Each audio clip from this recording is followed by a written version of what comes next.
Gostaria de agradecer a todos os colegas do grupo de estudo que estão assistindo. Gostaria de agradecer ao professor Rogério Sanches pela oportunidade que foi cedida, pelo desafio. O desafio é o seguinte, sobre a possibilidade da revogação ou não da lei da anistia. Antes de tratar sobre as duas correntes, gostaria de falar um pouco sobre o que é a anistia. E o livro do professor Rogério, ele diz que a anistia é o seguinte: a anistia do Estado, pelo meio de qual a lei penal, devidamente discutida no Congresso Nacional, sancionada pelo Executivo Federal, por razões de clemência política, social e etc., esquece o fato criminoso, apagando seus efeitos penais, principais e secundários. Agora, os efeitos extrapenais, no entretanto, são mantidos, podendo a sentença condenatória definitiva ser executada no juízo civil, por exemplo. Agora, a primeira corrente, ela trata o seguinte: a lei da anistia não pode ser revogada. Ela tem que respeitar o princípio da irretroatividade maléfica.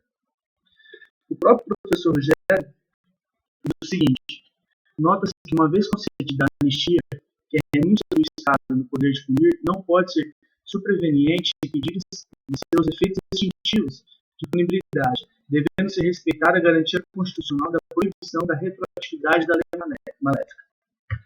Entretanto, muitos dizem que essa lei ela tira a época da ditadura, ela deixa de punir os caras que praticaram os atos da época da ditadura.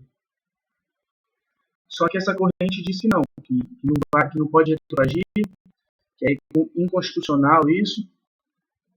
E tem muita gente que fala o seguinte: nessa corrente, fala que revogar ela hoje seria deixar de existir o que foi em 79, quando foi criada a lei da anistia. Se assim, voltaria a ser crime o que deixou do século passado. Seria uma retroatividade maléfica. E para essa corrente, uma vez concedida, não pode a anistia ser revogada, porque é posterior, revogando, prejudicando os que foram que receberam a anistia. Com isso, violando o princípio constitucional da retroatividade. Agora, a segunda corrente, ela é a favor da revogação da lei da anistia. E ela tem um projeto de plebiscito do José Dirceu, onde foi feita uma votação pela Datafolha, onde 46% da população brasileira é a favor da revogação da revisão da lei do plebiscito. Eu vou pegar assim que o professor colocou na última aula dele. O Brasil, ao fazer parte do sistema interamericano de direitos humanos, está obrigado a cumprir as obrigações da Corte Interamericana, submetendo-se ao poder jurisdicional. De acordo com a Corte Interamericana, em que pese o STF ter declarado a nossa lei de anistia constitucional, essa norma é contrária à Convenção Americana sobre os Direitos Humanos. Não só pode, mas como deve ser revista.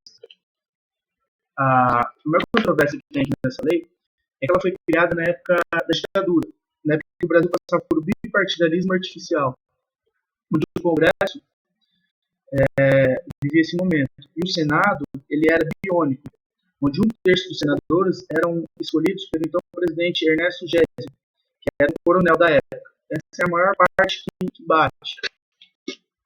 A diretora da Anistia Internacional americana, Susan Lee, ela fala nessa lei da anistia.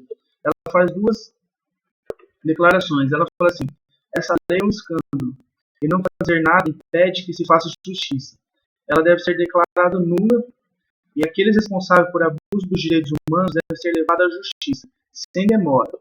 Em uma outra fala dela, ela diz: ao manter uma lei que permite que crimes como tortura e assassinatos permaneçam impunes, o Brasil está ficando para trás dos países da região, que fizeram esforços sérios para lidar com essa questão. É o que diz a diretora Susan Lee, da Anistia Internacional. Estou dizendo que essa lei da anistia deve ser revogada. Bem, o pensamento que fica é o seguinte: que passou a hora de punir, talvez passou, mas o Brasil tem que afirmar inequivocadamente que as pessoas eram culpadas e que mereciam a punição. Só assim criará uma expectativa de tratamento mais severo contra quem tenta reinstalar o totalitarismo brasileiro. Pois bem, o tempo foi curto, o professor pediu 5 minutos, eu falei um pouco.